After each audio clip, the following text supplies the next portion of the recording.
राधे राधे कृष्ण कन्हैया गोपाल प्यारो मुरली बजैया। जय श्री राधे।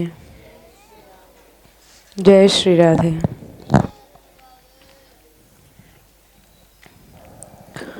श्लोक संख्या 117। राधा पाद सरोज भक्ति मचलात्मीक्ष नैष्कतावाम। राधा पाद सरोज भक्ति मचला मुद्वीक्ष निष्कैतवाम। प्रीतः स्वं भजतोपि निर्भर महाप्रेम्णाधिकं सर्वशः। आलिङ्गत्यथ चुम्बते स्ववदनात् ताम्बूलमास्यर्पयेत्। कंठे स्वां वनमाले कामपि मम न्यस्येत् कदा मोहन।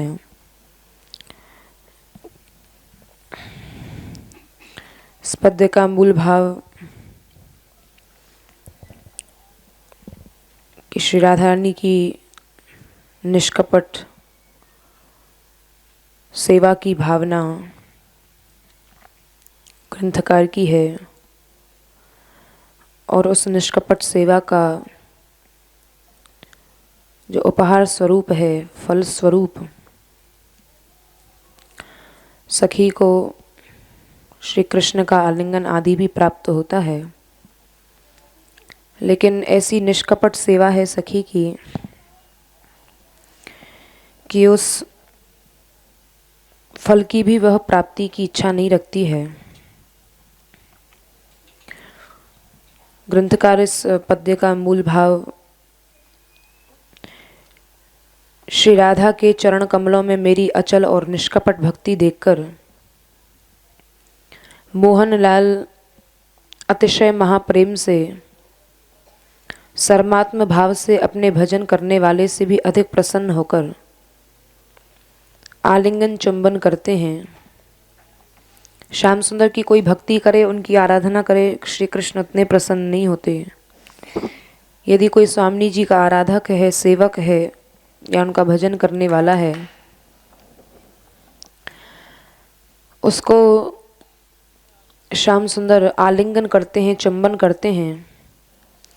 और केवल आलिंगन चुंबन ही नहीं बल्कि अपने मुख का पान बीड़ा देते हैं और उस राधा भक्त को अपनी वलमाला पहना दे। ऐसी कृपा कब होगी, यह ग्रंथकार का भाव है। तो पूर्व पद्य से इस श्लोक की संगति करते हुए और इसका जो भाव है वह प्रकट होता है। कल हम लोगों ने सुना कि श्री राधा रानी के समक्ष श्री जी की जो अंतरंग सखी है उसको श्याम सुंदर भेजते हैं कि तुम जाओ एक बार हमारी ओर से श्री जी के चरणों में प्रार्थना करना और मेरी उनके बिना कैसी स्थिति हो रही है उस स्थिति का वर्णन करना। तो श्री जी की सखी श्री राधा रानी के पास आकर श्याम सुंदर के गुणों का वर्णन करते हुए और श्री जी को मनाने का प्रयत्न करती है कि देखो तो सही श्याम सुंदर कैसे बार बार आपका दर्शन करने के लिए हमारे पैरों में भी गिरते हैं, काकू वाणी बोलते हैं, चाटुकारिता भरे वचन बोलते हैं, तो आप मान क्यों नहीं जाती हैं। और लेकिन अंदर जाकर निकुंज भर में जब सखी जाती है तो वहाँ जाकर ऐसा नहीं कि सीधे गई है और सीधे श्री राधा रानी के चरणों में निवेदन कर दिया। बोले नहीं, यही तो दास्य भाव है। दास्य का मुख्य लक्षण होता है कि दास पहले अपने स्वामी की अनुकूलता देखता है और स्वामी की अनुकूलता और उसकी भाव भंगिमा को देखते हुए, उसकी मनस्थिति देखते हुए, रुचि अरुचि का ध्यान रखते हुए भी ही उस बात को कहता है। तो इसी दास्य भाव से यह सखी परिपूर्ण है और दास्य भाव को स्मरण में रखते हुए देख रही है कि श्री जी कब श्याम सुंदर की चर्चा सुनने के लिए अनुकूल होंगी, तभी मैं उस बात को कहूँगी।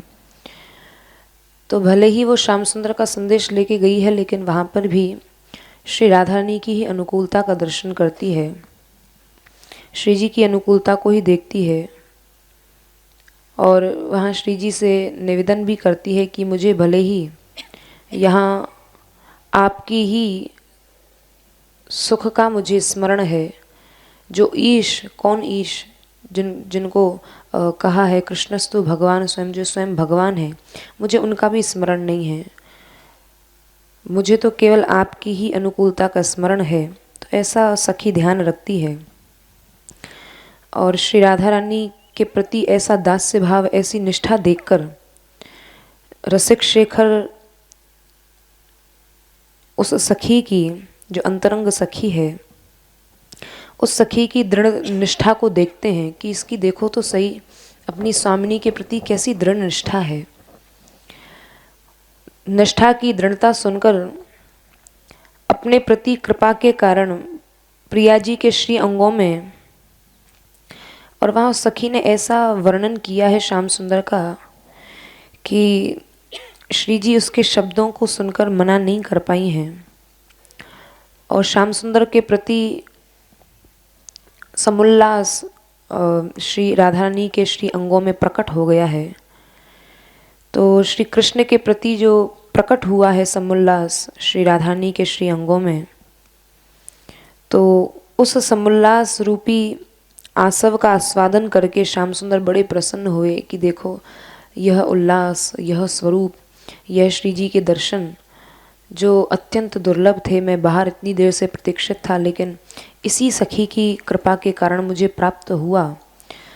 तो श्याम सुंदर यह प्रसन्न नहीं है कि श्री जी मेरे से मान गई, इस बात से कहीं अधिक इस बात से वो प्रसन्न है कि इस सखी की कैसी दृढ़ निष्ठा श्री राधा रानी के चरणों में है, कैसा दास्य भाव है कि सदैव किसी भी कार्य में यह अपने स्वामिनी की ही सुख सुविधा का ध्यान रखती है। तो यह अत्यंत आनंद है और श्री ठाकुर जी अपने सेवक या अपने आराधक से कहीं अधिक, जो आराधना करने वाला है, वो श्री स्वामिनी जी के भक्तों से अधिक प्रसन्न रहते हैं।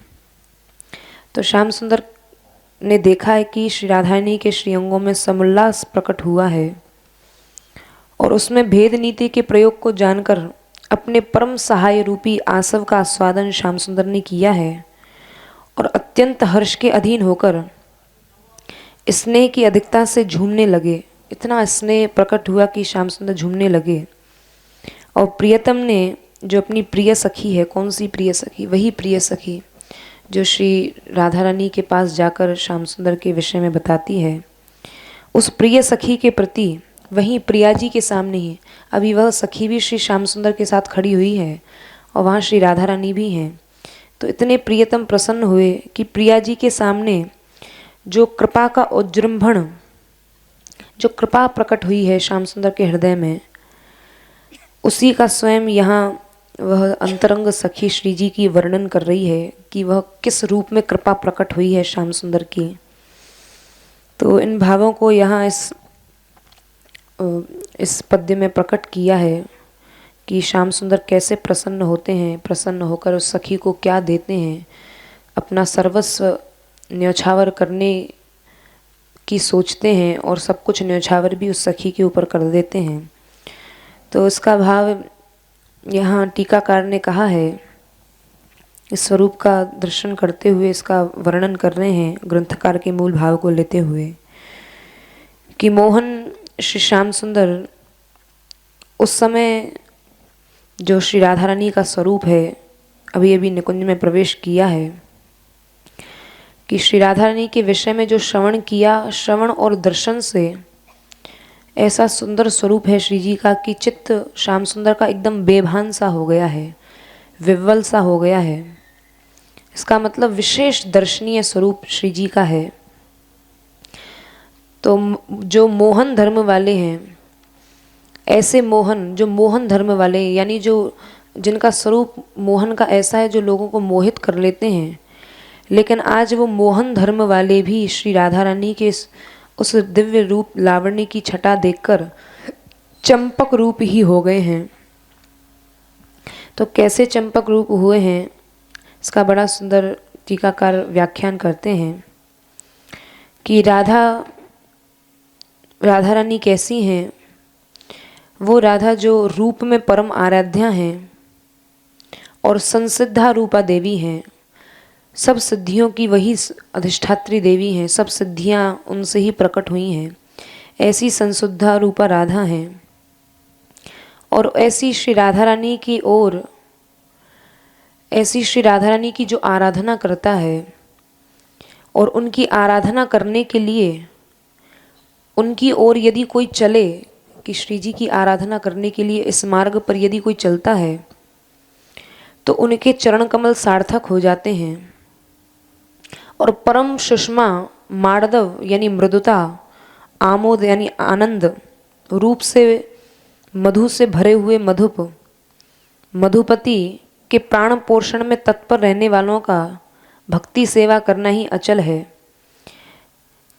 क्योंकि यहाँ पर श्री राधा रानी की सेवा में जो सखियाँ रहती हैं या उनकी जो सेवा करती हैं, उनका सेवन, भक्ति का सेवन करना अचल है। और यहाँ सखी कह रही है, टीकाकार कह रहे हैं कि यह सखी, इसका कैसा अंतरंग भाव है और श्री जी के सेवा के प्रति इसको उसके अलावा कुछ दिखाई नहीं देता है। तो इतना क्यों रीझ गए श्याम सुंदर उस सखी के ऊपर, यह बता रहे हैं। तो रास कौतुक आदि में कंठ ग्रहण के समय में भी, रास के मध्य कभी कभी श्याम सुंदर उस सखी का भी आलिंगन कर लेते हैं, कभी श्री राधा रानी का आलिंगन करते हैं। तो जैसा कि पूर्व पद्य में हम लोगों ने सुना 2 दिन पूर्व कि रास के समय में श्याम सुंदर ने गलबैयाँ डाली है सखी के गले में, लेकिन वह गलबैयाँ डालने के बाद भी उस सखी का मनोनुगत जो भाव है वो यही है कि हे श्री राधे, भले ही श्याम सुंदर ने गलबैयाँ डाल रखी है, लेकिन मुझे तो आपके चरणों के अतिरिक्त मुझे कुछ भी स्मरण नहीं है। मुझे तो यही चरणों की दासत्व मुझे चाहिए। ये चरणों का रस मिल गया तो सब कुछ मिल जाएगा।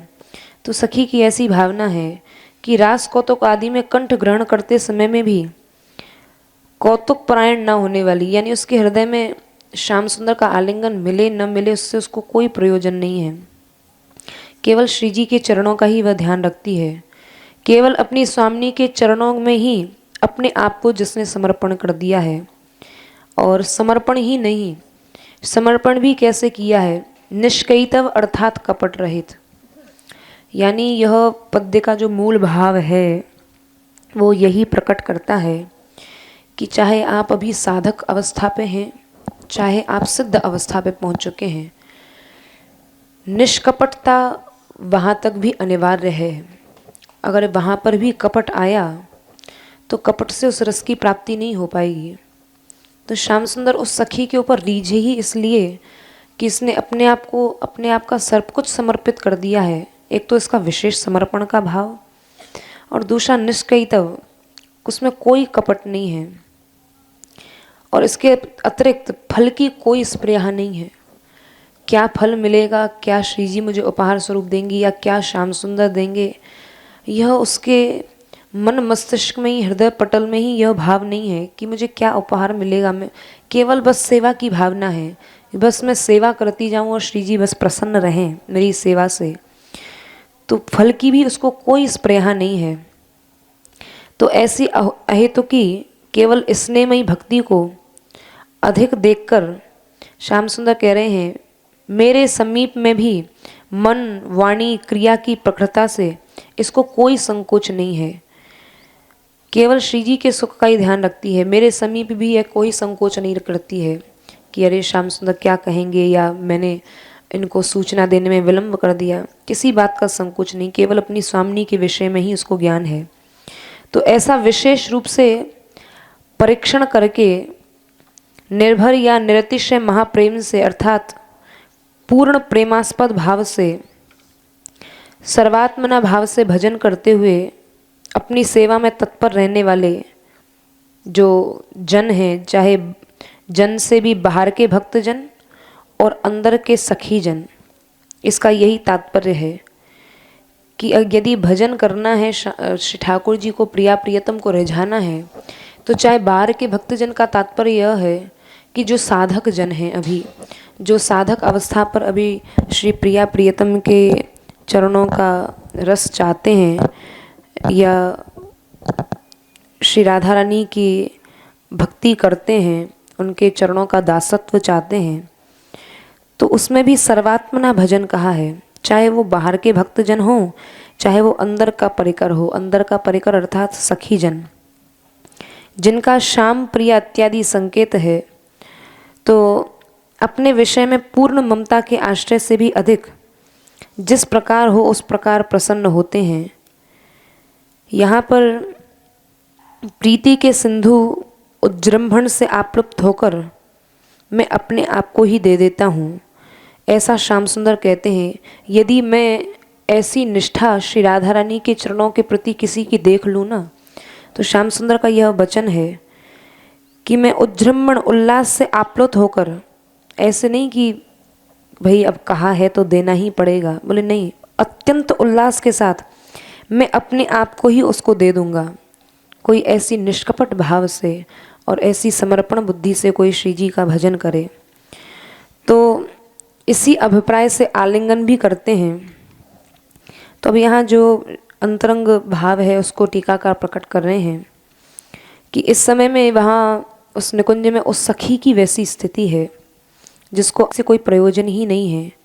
केवल और केवल जिसके विषय, मानस का विषय, चिंतन का विषय, वाणी का विषय केवल श्री राधा रानी ही बनी हुई हैं। तो इस समय प्रियतम का उस सखी के अनुपम निर्तिशय गुणों का वर्णन करने का विचार हुआ।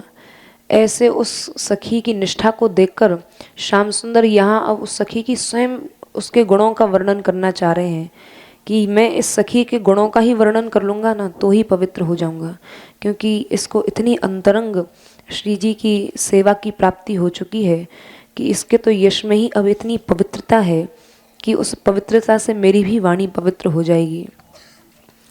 तब यहाँ विवशता के से एक साथ कहने में असमर्थ होकर एक जिह्वा से क्या कहूँ, इस अभिप्राय से यहाँ यह श्याम सुंदर का भाव प्रकट कर रहे हैं कि इस अभिप्राय से वागिंद्रिय के आश्रयभूत जो मुख है, क्योंकि वागिंद्रिय वाणी कोई ऐसे तो नहीं निकलेगी, वाणी का आश्रय क्या है, मुख है, मुख के ही द्वारा वाणी निकलती है। तो श्याम सुंदर कह रहे हैं कि इस अभिप्राय से वागिंद्रिय के आश्रित भूत मुख से अपनी रसना दे दूं। तो रसना कैसे दूं, बोले इस विचार से श्याम सुंदर उस सखी के गुणों का वर्णन करते करते, और कहाँ वर्णन कर रहे हैं, सामने स्वामिनी जी विराजी हुई हैं और श्री स्वामिनी जी के समक्ष ही श्याम सुंदर इतने प्रेम से भर गए और उसकी सेवा से इतना रीझ गए कि स्वामिनी जी के सामने ही उसके गुणों का वर्णन करते करते श्याम सुंदर ने और बोलते जा रहे हैं और शब्द सहित चुम्बन किया। शब्द सहित चुम्बन करने का तात्पर्य यही है कि वर्णन भी कर रहे हैं और मध्य में चुम्बन भी ले लिया उस सखी का। तो यहाँ पर इससे यह पता पड़ता है जैसे उन्होंने अपनी वाणी को भी न्यौछावर कर दिया हो, वाणी को, रसना को दे दिया हो। तो यह पूर्ण वात्सल्य स्नेह की रीति ही लोक में परम स्निग्ध जनों के विषय में प्रसिद्ध भी है। तब अपने आप को देने के लिए उद्यत होने पर भी अब श्याम सुंदर के हृदय में विचार आया कि अब मैं अपने आप को भी कैसे दूं। मेरे को तो ऐसा मन करता है कि मैं इस सखी के ऊपर अपने आप को भी न्यौछावर कर दूं। तो अपने आप को देने के लिए उद्यत होने पर आलिंगन दिया है। आलिंगन देने का मतलब यही है कि मानो अपने आप को भी दे दिया हो। लेकिन आलिंगन के बाद तो फिर से अलग अलग हो गए। आलिंगन दिया, फिर से श्याम सुंदर खड़े हो गए और सखी वहाँ खड़ी हो गई हैं। तो फिर मन में विचार आया कि अब मैं इसे क्या दूं।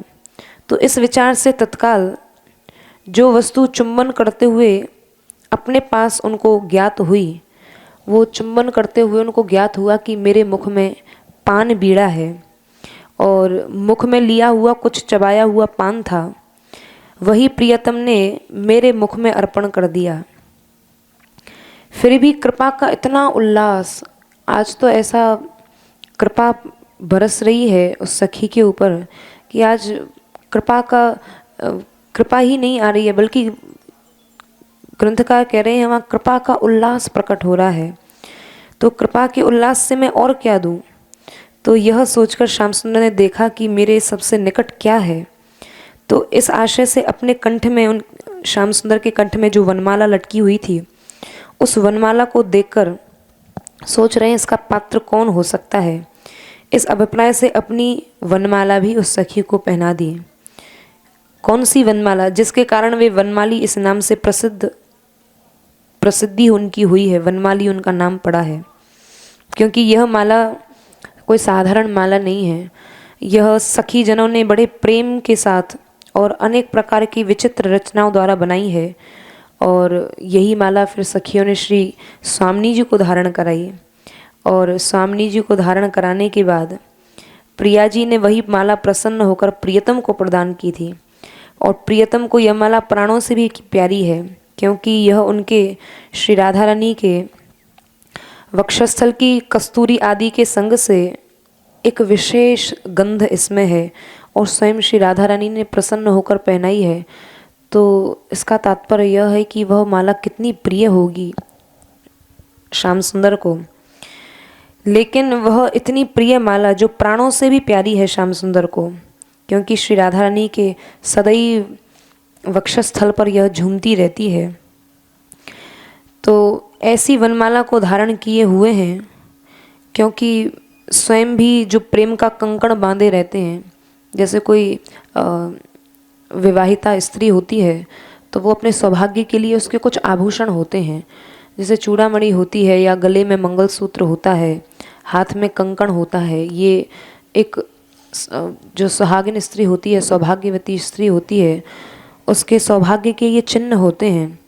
तो ऐसी श्याम सुंदर जो श्री राधारानी के सौभाग्य का चिन्ह वो कंकड़ बांधे हुए रहते हैं। ऐसी श्री राधारानी की सबसे प्रिय जो माला है, जो सदैव कुछ मंडल पर झूमती रहती है, जो श्याम सुंदर का सर्वस्व है, ऐसी माला को भी श्याम सुंदर उस सखी को प्रसन्न होकर पहना देते हैं। तो इसका मतलब यह समझना चाहिए कि स्वामिनी श्री राधा रानी से कितना प्रेम श्याम सुंदर का, जो अनिर्वचनीय है। और उन श्री राधा रानी यदि कभी वनमाला धारण करा दें, कोई वस्तु श्याम सुंदर को दे दें, वो भी कितनी प्रिय होगी। और उस वस्तु को भी श्याम सुंदर उस सखी को पहना रहे हैं, इसका मतलब श्याम सुंदर को श्री राधा रानी के सेवक कितने प्रिय हैं। कहीं अधिक, अन्य चीज़ों से कहीं अधिक श्री जी के जो सेवक हैं, उनकी आराधना करने वाले हैं, श्री जी के सदैव दास्य भाव में रहने वाले हैं, जो सदैव श्री जी की सेवा में संलग्न रहने वाले हैं, वो सबसे सृष्टि में सबसे प्रिय जन श्री ठाकुर जी के हैं। क्योंकि उनको श्री जी की सेवा के अतिरिक्त, क्योंकि उनको पता है कि ये मेरी वो सखी है जो सदैव श्री जी के सुख का ध्यान रखती है, और मेरी स्वामिनी जी के सुख का जो ध्यान रखे वो मेरा सबसे प्रिय है। तो ऐसी वह श्री राधारानी की सखी जिसको श्याम सुंदर ने सब कुछ दे दिया है। तो यहाँ पर पूरी व्यवस्था में आलिंगन और चुंबन कर लेने पर, स्मरण आने पर पान और माला दी गई है, विशेष स्मरण आने पर। लेकिन कब ऐसा हुआ है, अब यह प्रश्न कुछ बाहरी अभिलाषा का सूचक है। यहाँ वर्णन करते हैं कि आंतरिक रूप में तो यह सब केवल किसी समय के लिए ही संभ्रम पूर्वक ऐसा किया गया है। तो बोले संभ्रम पूर्वक किया गया है तो क्या यह स्वप्न है जिसका वर्णन किया जा रहा है या साक्षात है? तो बोले इस प्रकार का यह प्रश्न है। तो इसका उत्तर बड़ा सुंदर दिया है कि हृदय पर माला धारण कराने का तात्पर्य है कि भाई तू मेरे हृदय को जानती है। श्याम सुंदर ने हृदय की माला ही क्यों धारण कराई है सखी को, कि तू मेरे हृदय को जानती है, तभी तो मेरे प्रति प्रिया जी को इस प्रकार दया द्रवित करती है। अतः माला के बहाने मैं तुम्हारे हृदय में अपना ही हृदय रखता हूँ। यह माला पहनाने का भाव है कि श्री राधा रानी के हृदय को तू जानती है और मेरे हृदय को भी जानती है, तो इस माला के बहाने मैं अपना हृदय तेरे में ही स्थापित करता हूँ। क्योंकि श्री राधा रानी के हृदय को भी तू जानती है, तो भले ही ऊपर से श्री जी ऐसी दिखाई दे रही हैं, लीला भाव से ऐसी दिखाई दे रही हैं कि रुष्ट हैं, मानवती हैं, लेकिन कम से कम साक्षात रूप से नहीं, लेकिन हृदय के भाव से तो इन दोनों हृदयों का तेरे हृदय में मिलकर संगम हो जाएगा। तो यह इसका भाव है, मैं तुम्हारे हृदय में ही अपना हृदय रखता हूँ, अर्थात हृदय धरोहर के रूप में रखता हूँ। इस अभिप्राय से यह माला धारण कराई गई है। और यहाँ अपने अपने विशेष भजन में अधिक प्रीति हुआ करती है, इसके ज्ञान के अनुसार यहाँ वैसा नहीं है, क्योंकि यहाँ जो श्री जी की जो अंतरंग सखी है, उस सखी की तो श्री राधा रानी में ही अनन्य निष्ठा है, तब उन पर प्रियतम का अधिक प्रेम कैसे?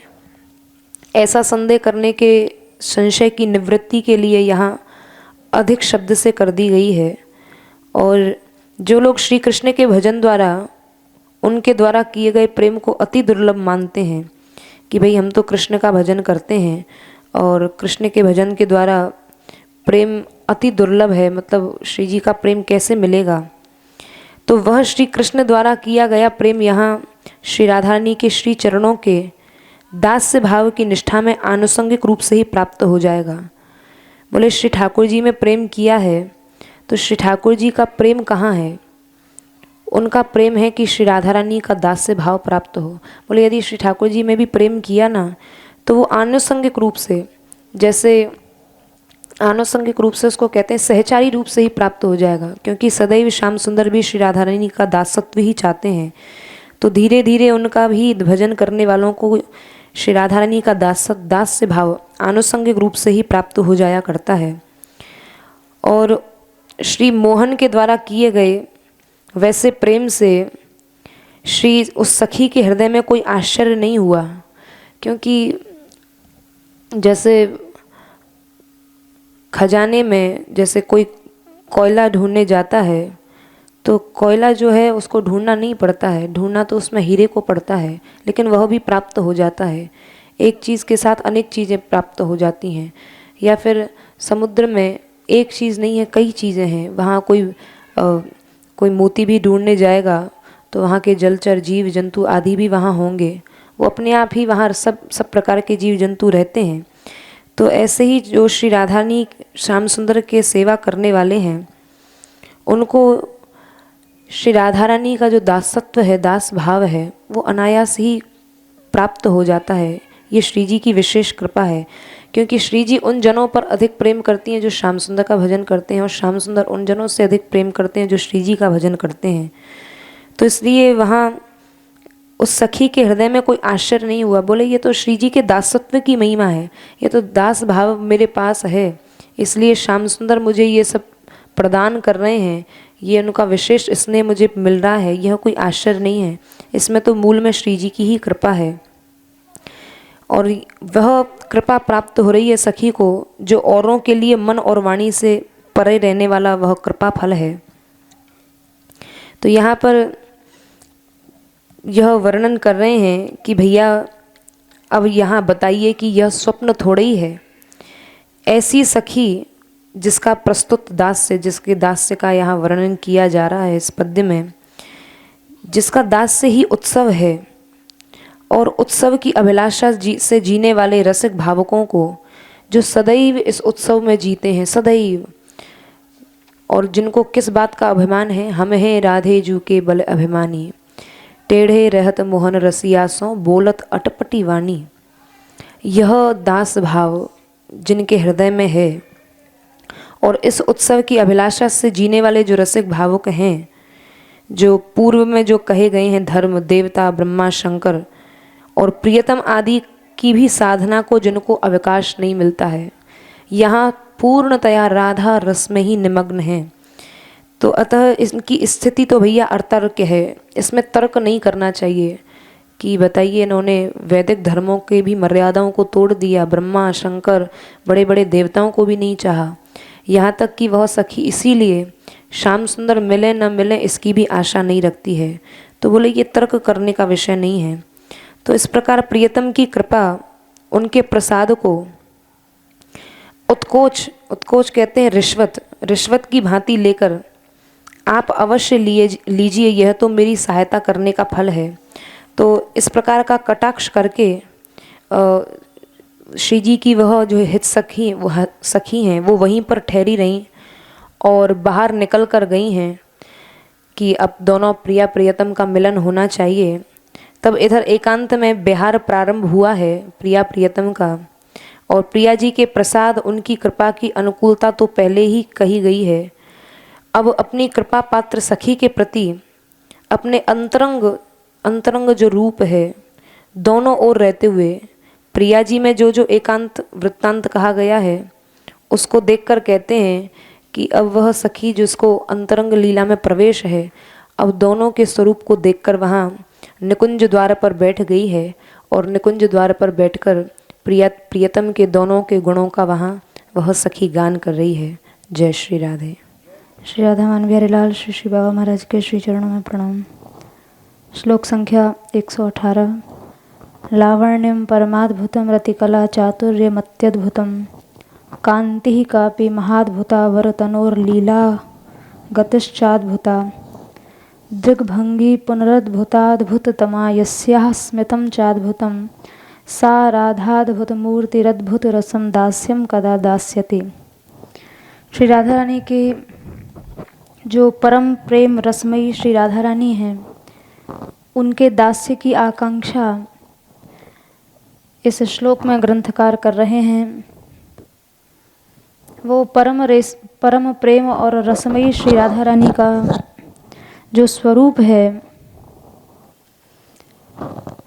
उस स्वरूप को बताया है और आखिर में उनके दास्य की इच्छा प्रकट की है, उनकी दासी बनने की।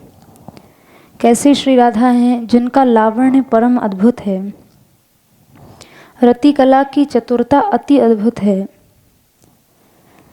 जिनका शरीर श्रेष्ठ है और उसकी कांति भी महान अद्भुत है, जिनकी लीला पूर्ण गति भी अद्भुत है, जिनके नेत्रों की मरोड़ अद्भुत से भी अद्भुततम है, जिनकी मुस्कान भी अद्भुत है, वे अद्भुत मूर्ति श्री राधा रसस्वरूप अपना अद्भुत दास्य मुझे कब प्रदान करेंगी।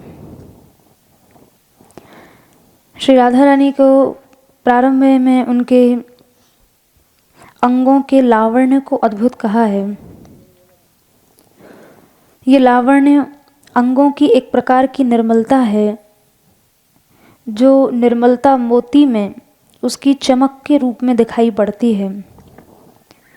मोती में जो एक तरलता रूपी जो एक चमक होती है उसी को लावण्य कहा जाता है, और ये लावण्य रूप में एक रुचिरता पैदा करता है, यानी लावण्य से रूप और भी अधिक हो जाता है। ये लावण्य परमाद्भुतम श्री राधा रानी के श्री अंगों में जो ये लावण्य है ये परम है, अर्थात संसार में ये देखने को नहीं मिलता, ये सबसे अधिक है और इसकी परमता इसी में है कि ये प्रियतम के लिए भी आश्चर्यकारक है। यदि केवल ये कहते कि श्री राधा रानी के श्री अंग में लावण्य है तो ठीक है, अंगों की एक निर्मलता या एक द्युति का अर्थ प्रकट होता, किंतु जो राधा रानी के अंगों का लावण्य है इससे सामान्य लावण्य नहीं, इसे कहा ये परम है और परम के साथ साथ अद्भुत है।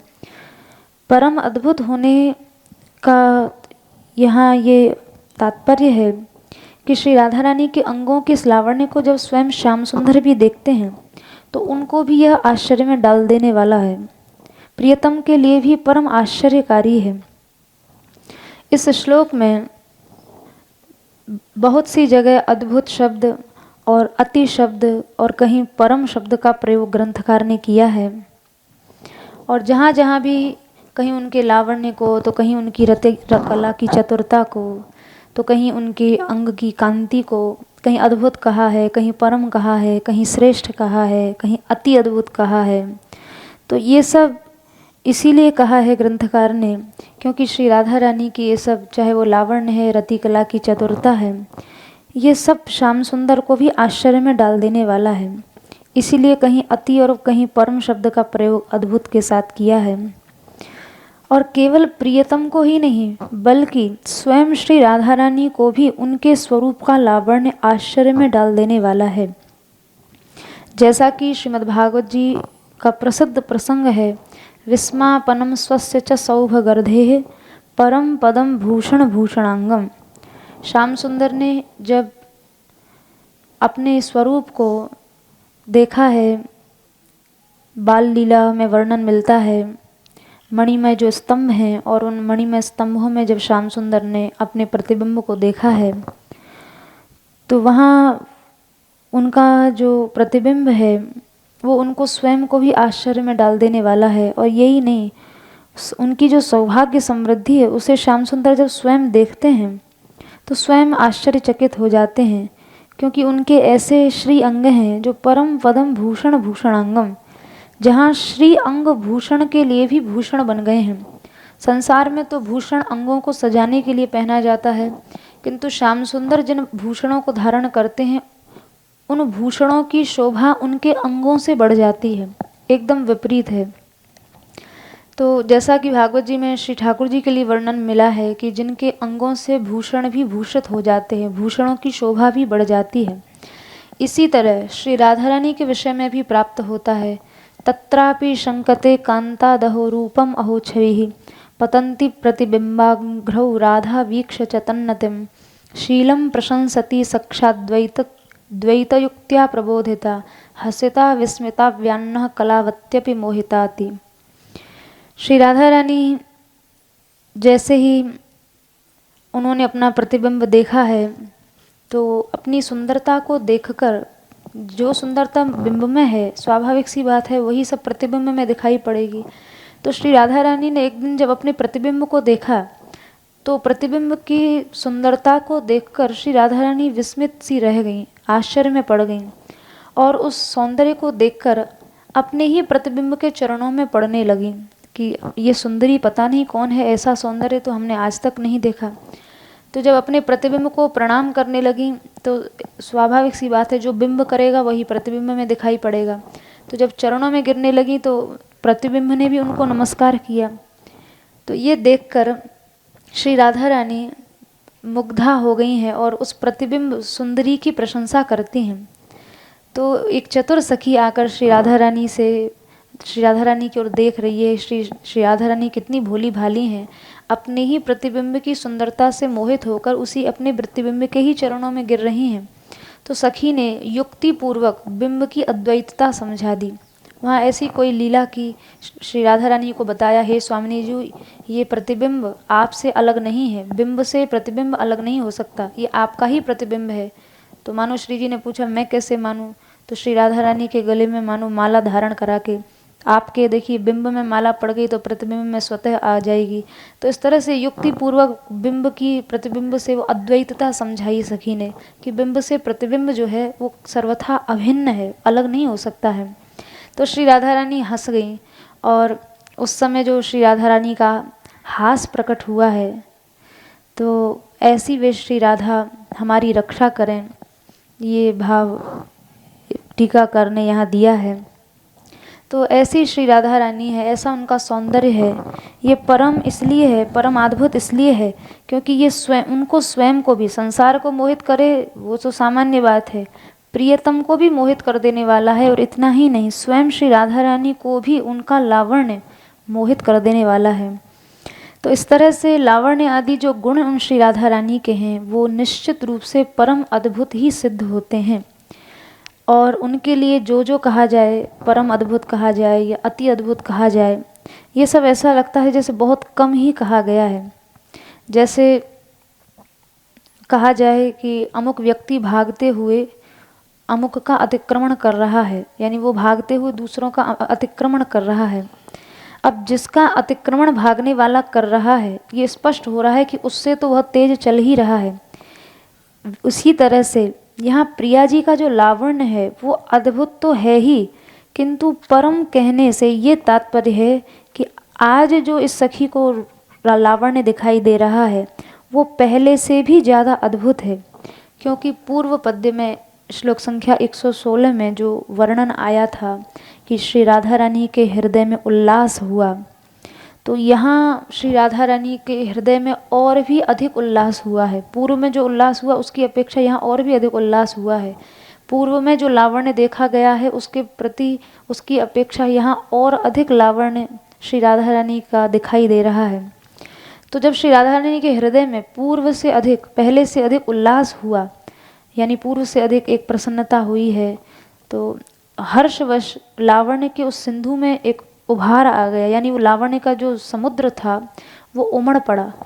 पूर्व श्लोकों में जैसे कहीं राधा रानी को लावण्य सिंधु, रतिसार, कृपैक सिंधु, इन सब पद्यों में राधा रानी को लावण्य का समुद्र कहा गया था, पर इस श्लोक में ग्रंथकार कह रहे हैं कि यहाँ वो लावण्य का समुद्र उमड़ पड़ा है, उभार उसमें आ गया है।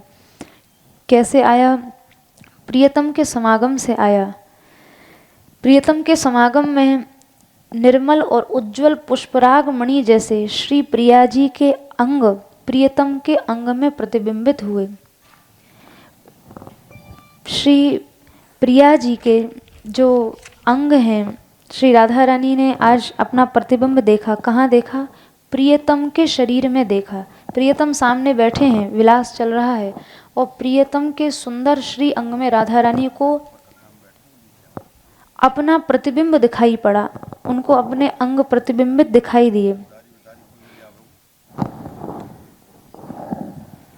इसी प्रकार प्रिया जी के श्री अंग में प्रियतम के श्री अंग दिखाई पड़े, यानी प्रिया प्रियतम आपस में एक दूसरे के सन्मुख बैठे हुए हैं। प्रिया जी को प्रियतम के श्री अंग में अपना प्रतिबिंब दिखाई पड़ रहा है, और प्रियतम को प्रिया जी के श्री अंग में अपना प्रतिबिंब अर्थात अपनी छाया दिखाई पड़ रही है। तो इस तरह से यहाँ एक दूसरे के सामने प्रिया प्रियतम को अपना अपना स्वरूप ही दिखाई पड़ रहा है। प्रिया जी को प्रियतम में अपना स्वरूप और प्रियतम को प्रिया जी में अपना स्वरूप। तो बैठे यद्यपि प्रिया प्रियतम आमने सामने हैं, पर प्रिया जी को प्रियतम में भी अपना ही रूप दिख रहा है, और श्याम सुंदर को राधा रानी में भी अपने ही बिंब की छाया पड़ती दिखाई पड़ रही है। तो यहाँ एक दूसरे के सामने बैठते हुए भी वे स्वयं को ही देख पा रहे हैं, यानी प्रिया जी श्याम सुंदर को नहीं, वे अपने आप को ही उनमें देख पा रही हैं। तो इस तरह से निर्मल मणियों का जो चारों ओर मंदिर बना हुआ है, उसमें अपनी अपनी जो प्रतिबिंब है वो प्रतिफलित हुआ। तो वहाँ भी अनेक रूपों में प्रिया जी को अपना रूप दिखाई दिया, प्रियतम को भी अनेक रूपों में अपना ही रूप दिखाई पड़ा। तो ऐसा होने पर उस समय प्रियतम के स्वरूप में अपना प्रतिबिंब देखकर श्री प्रिया जी चकित हो रही हैं, और उन प्रिया जी को प्रियतम देख रहे हैं और सोच रहे हैं कि अब मैं प्रिया जी के स्वरूप में स्थित होकर इनके साथ रमण कैसे करूं। और बिंब जब तक है प्रतिबिंब हट नहीं सकता है। तो तात्पर्य यह है कि राधा रानी के सामने श्याम सुंदर बैठे हैं, किंतु राधा रानी को श्री कृष्ण के श्री अंगों में अपनी छाया दिखाई पड़ रही है। तो श्याम सुंदर जान गए कि यहाँ मेरे अंगों में श्री जी स्वयं को ही देख रही हैं, तो अब श्री राधा रानी के स्वरूप में मैं इनके साथ रमण कैसे कर सकता हूँ। अपने से व्यक्ति अपने आप रमण कैसे कर सकता है, और यदि मैं हट जाऊँ तो फिर रमण हो नहीं सकता है, क्योंकि प्रतिबिंब जब तक बिंब है तब तक प्रतिबिंब को हटाया नहीं जा सकता है। तो प्रियतम के इस तरह से यहाँ इस विचार में श्याम सुंदर यानी प्रियतम जो हैं वो क्षण भर के लिए वहाँ स्थगित होकर रह गए। तो इसलिए प्रिया जी का जो लावण्य है वो परम अद्भुत कहा गया है। ये ही प्रिया जी के लावण्य की परम अद्भुतता है, जो यहाँ इस प्रतिबिंब के उदाहरण के माध्यम से समझाई गई है। तो फिर प्रियतम के अंग में अपना विलक्षण प्रतिबिंब लज्जित हुआ देखकर श्री राधा रानी सोचती हैं कि यहाँ प्रियतम के अंग में मैं अपने आप को लज्जापूर्ण क्यों देख रही हूँ, प्यासी और दीन सी कैसे देख रही हूँ।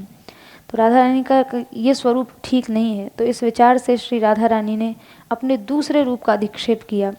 अब दूसरा रूप तभी दिखेगा जब बिंब कोई दूसरी लीला करेगा। तो श्री राधा रानी ने उस समय शीघ्र ही श्याम सुंदर से आलिंगन किया। तब यहाँ सखी को श्री राधा रानी का यह जो रति कला का चातुर्य दिखाई पड़ा है, तो सखी कहती है रति कला चातुर्य मत्यद्भुतम। श्री राधा रानी की रति कला की चतुरता भी बड़ी अद्भुत है।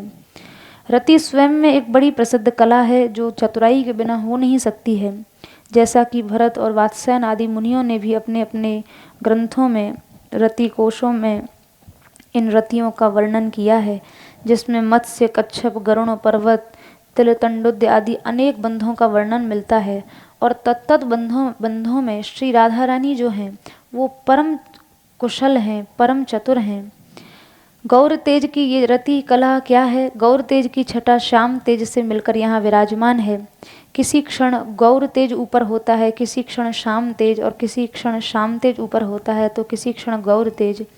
जैसे विद्युल्लता से युक्त मेघ का दृश्य होता है, जैसे मेघ में विद्युल्लता का दृश्य होता है, ऐसा ही दृश्य यहाँ श्याम सुंदर और श्री राधा रानी के विहार काल में आलिंगनबद्ध होने पर दिखाई दे रहा है। तो इस तरह से एक विलक्षण जाति की ज्योति प्रकट हुई, जिसे देखकर कहते हैं कि भाई ये तो बड़ी अनिर्वचनीय कांति है, ये महान अद्भुत है। उस विलास में जो श्री राधा रानी की कांति दिखाई दी है, कांति ही कापि महाद्भुता।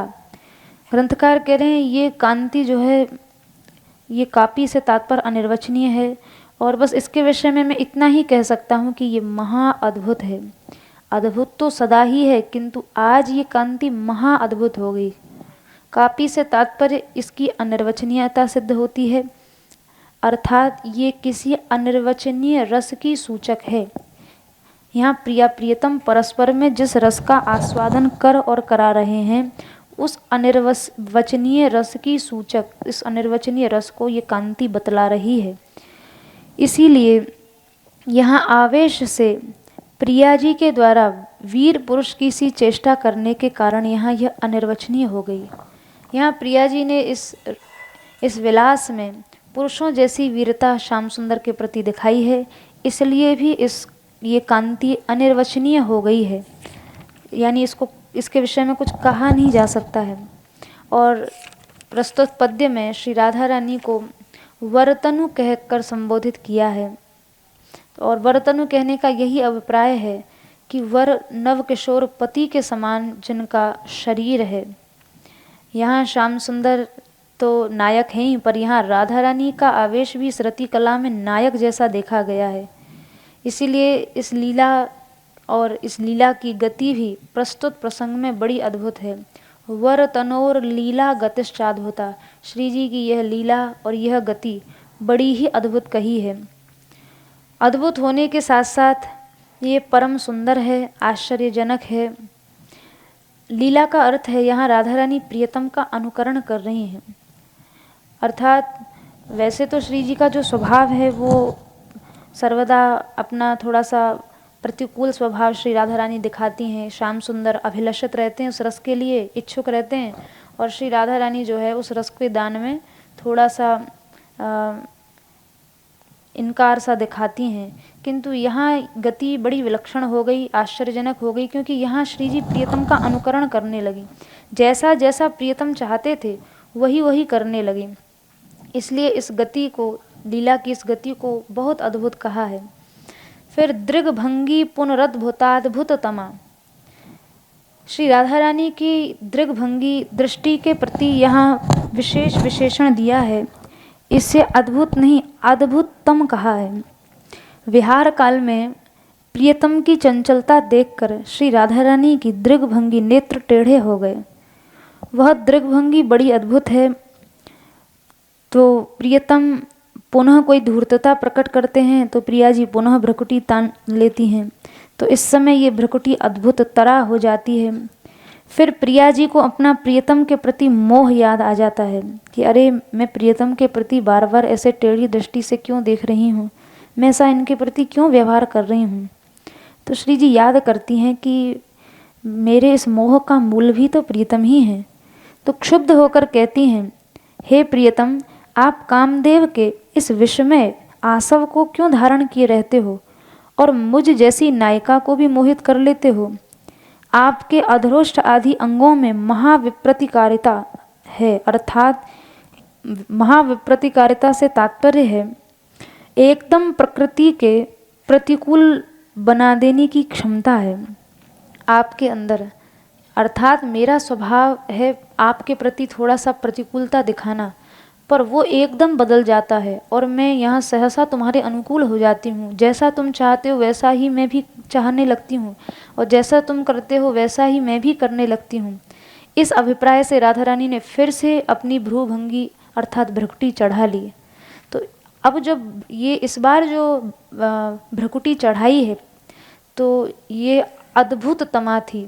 पूर्व में भी श्याम सुंदर के व्यवहार से एक बार भ्रकुटी चढ़ाई, फिर ठाकुर जी ने कोई चंचलता कोई धूर्तता की, फिर दोबारा भ्रकुटी चढ़ाई, पर तीसरी बार जो भ्रकुटी चढ़ाई है ये अद्भुत तमा है। अर्थात पहले अद्भुता थी एक बार, फिर अद्भुत तरा हुई, और अब सबसे अधिक अद्भुत तमा यानी जो भ्रकुटी टेढ़ी हुई है वह अद्भुत तमता के विषय में कुछ कहा नहीं जा सकता है। इस भ्रूभंगी की अद्भुतताओं के विषय में तो केवल अंतरंग ये जो सखी है जिसने ये देखी है वही साक्षी है। हमारी तुच्छ रचना के द्वारा इसका कदापि वर्णन संभव नहीं है। तो यहाँ नेत्र चालन व्यापार से यानी राधा रानी ने जो नेत्रों को झलाया है, नेत्रों की चेष्टा में अद्भुत तमता अन्य सभी वर्णन किए जा रहे अंगों से अधिक है। यानी इसके पहले भी अद्भुत शब्द ग्रंथकार ने श्लोक में कई बार कहा है। रति कला चातुर्य अद्भुत है, और श्री राधा रानी की का लावण्य अद्भुत है, अंग कांति अद्भुत है, लीला अद्भुत है, गति अद्भुत है।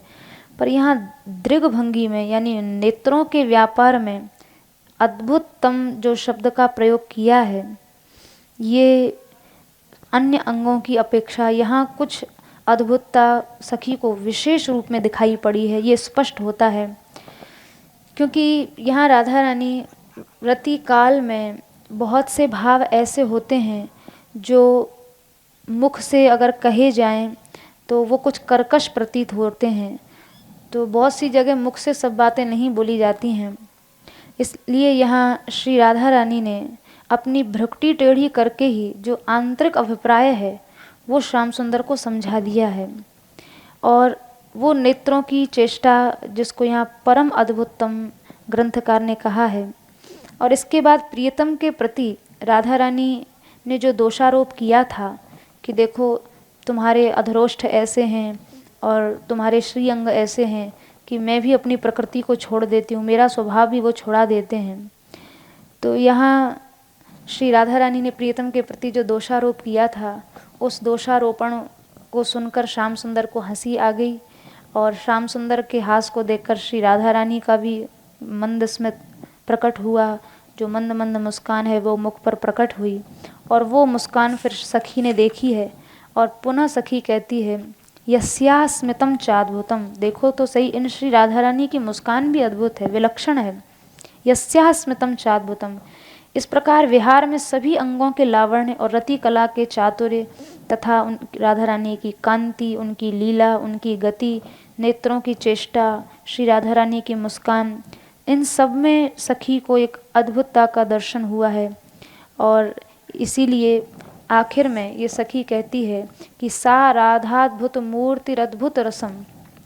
ये श्री राधा रानी तो पूरी की पूरी नक्श पर्यंत अद्भुत मूर्ति ही हैं। ये तो पूरी की पूरी मूर्ति ही अद्भुत है। पूरी की पूरी अद्भुत मूर्ति कहने का अभिप्राय यह है कि प्रियतम सहित सा राधा, कौन सी राधा रानी, जो सखी जनों के लिए और प्रियतम दोनों के लिए संसिद्धि रूपा हैं, यानी दोनों के ही मनोरथों को पूर्ण करने वाली हैं। प्रियतम की इच्छा को भी श्री जी राधा रानी पूर्ण करती हैं और सखियों के मनोरथों को भी सिद्ध करती हैं, और इस सभी मनोरथों को संसिद्ध करने से ही इनका नाम राधा है। सा राधा अद्भुत मूर्ति अद्भुत रसम दास्यम कदा दास्यति। ऐसी वे श्री राधा मुझे कब अपनी दासी बनाएंगी, अपनी दासी भाव की सेवा कब देंगी। तो इस तरह का जो प्रिया प्रियतम का जब विहार चल रहा था और राधा रानी सुकुमारी हैं, उस विहार में श्री राधा रानी थोड़ी श्रमित हो गई, थक गई। तो उन्हें थके हुए देखकर प्रियतम ने श्री जी से प्रार्थना की, हे स्वामिनी जी अब आप विश्राम करो। और इस तरह से तत्सुख सुखता के कारण जो प्रियतम ने श्री जी से विश्राम के लिए प्रार्थना की है, और उस समय जब राधा रानी विश्राम के लिए जाएंगी तो ये सखी सोच रही है कि उस समय मुझे इनकी व्यजन आदि करने की सेवा, पंखा डुलाने की सेवा कब प्राप्त होगी। और इसी कामना से, इसी आशय से ये सखी कहती है कि सा राधाद्भुत मूर्ति अद्भुत रसम दास्यम कदा दास्यति। जब इस तरह से विलास में श्रमित हो जाएंगी, श्रांत हो जाएंगी वे राधा, फिर मुझे अपने दास्य सेवा में कब स्वीकार करेंगी। इस दास्यत्व में भी, यानी इस दास्य भाव में भी अद्भुत रसत्व है। ये साधारण सेवा नहीं है, इस सेवा में भी बड़ा रस है। तो सखी उस समय की भावना कर रही है कि राधा रानी बैठी हैं, विराजमान हैं श्याम सुंदर के साथ। अभी अभी विलक्षण रति कला का चातुर्य दिखाई दिया है, विलक्षण, बहुत ही विलक्षण ढंग से रति कला संपन्न हुई है। और उस समय सखी जब राधा रानी थक जाएंगी तो मुझ सखी को, जो निकुंज द्वार पर खड़ी होगी, मुझे हे सखी आ जाओ ऐसा कहकर बुलाएंगी। और उस समय उनके मुख से ये एक पद भी, सखी आ जाओ, इसमें भी वाणी का स्खलन हो रहा होगा। इस समय भी श्री राधा ने इतनी थकी होंगी कि उनके मुख से अक्षर भी ढंग से नहीं निकल रहे होंगे, क्षीण अक्षर हो रहे होंगे, अर्थात कोई अक्षर सुनाई देगा मुझे और कोई नहीं सुनाई देगा। और जब इतना थका हुआ मैं राधा रानी को जानूंगी और वे मुझे स्वयं आज्ञा देकर बुलाएंगी, वे स्वयं मुझे बुलाएंगी, तो उन क्षीण अक्षरों को सुनने से परम प्रेम से मैं भी विह्वल हो जाऊंगी। फिर गिरती पड़ती मतवाली सी होकर परम हर्ष के कारण से हिलाती हुई और उस सुख का आस्वादन करती हुई, आहा हा ऐसा कहती हुई, नेत्रों के द्वारा आनंद रस का आस्वादन करती हुई और उस अद्भुत दास्य की सेवा में मैं निकुंज में भीतर जाऊंगी। कैसा दास्य है? बोले वो दास्य भी अद्भुत है। अद्भुत से तात्पर्य, सेवा तो बहुत बार की है राधा रानी की, पर आज जो सेवा है इसमें भी कुछ नवीनता है, कुछ नयापन है, इसलिए ये अद्भुत है। तो वे श्री राधा रानी मुझे ऐसा दास्य कब प्रदान करेंगी? इस वाक्य में दास्यति देंगी, इस शब्द से ऐसा लग रहा है जैसे श्री राधा रानी के द्वारा इस सखी को बुलाया गया, अपनी ओर से बुलाया गया है। और भी एक बात, पहले प्रियतम के द्वारा किए गए स्नेह का वर्णन किया था। प्रियतम ने इस सखी के ऊपर पूर्व पद्य में हम लोग सुन चुके हैं, कैसे चुम्बन लिया, फिर अपने मुख का पान का बीड़ा भी दे दिया, वनमाला भी दे दी, सब कुछ दे दिया। और फिर भी उस सखी की जो निष्ठा है इस श्लोक में दिखाई दे रही है कि प्रियतम ने उसको इतना प्रेम किया था, किंतु फिर भी उसकी निष्ठा प्रिया जी के चरणों में ही दिखाई पड़ रही है। वो मानो राधा रानी से कह रही है कि हे स्वामिनी जी, भले ही प्रियतम मेरे से इतना प्रेम कर रहे हैं, पर मेरी निज रस की स्वामिनी तो आप ही हो, और आप अपना दासी भाव मुझे दो। मुझे प्रियतम के स्नेह का कोई लोभ नहीं है, मैं उनसे कुछ नहीं चाहती हूँ। वो भले ही मुझे अपनी वनमाला दें न दें, अपना चरवण पान दें न दें, मैं तो केवल आपका दास्य चाहती हूँ। वो राधा मुझे दास्यम कदा दास्यति, अपना दास्य कब प्रदान करेंगी। तो यहाँ इस श्लोक से ये स्पष्ट होता है कि प्रियतम ने जिसका इतना स्नेह प्रियतम ने जिससे किया, वो भी इसीलिए किया था क्योंकि ये राधा रानी की अनन्य निष्ठावान है। तो यहाँ वही अनन्य निष्ठा को सखी ने इस श्लोक के माध्यम से विज्ञापित किया है। जय श्री राधे। जय श्री राधे। अद्भुत लीलाओं का अभी आपने श्रवण सुना। श्याम सुंदर अद्भुत प्रेम दासी के प्रति दिखा रहे हैं, जिसका प्रेम निष्कयित है, अद्भुत है, और उस निष्कयित प्रेम पर श्याम सुंदर ने अपने आप को दे दिया, वो भी अद्भुत था। और अपने आप को देने के बाद फिर श्री जी का अद्भुत प्रेम बढ़ता है, और उनके अद्भुत प्रेम बढ़ने से श्याम सुंदर इस प्रकार दोनों का उत्तरोत्तर वर्धन होता है, और अंत में जो दासी है उसका दास्य वो परम अद्भुत हो जाता है। इस अद्भुत दास्य का वर्णन थोड़ा सा आपने सुना। जय श्री राधे।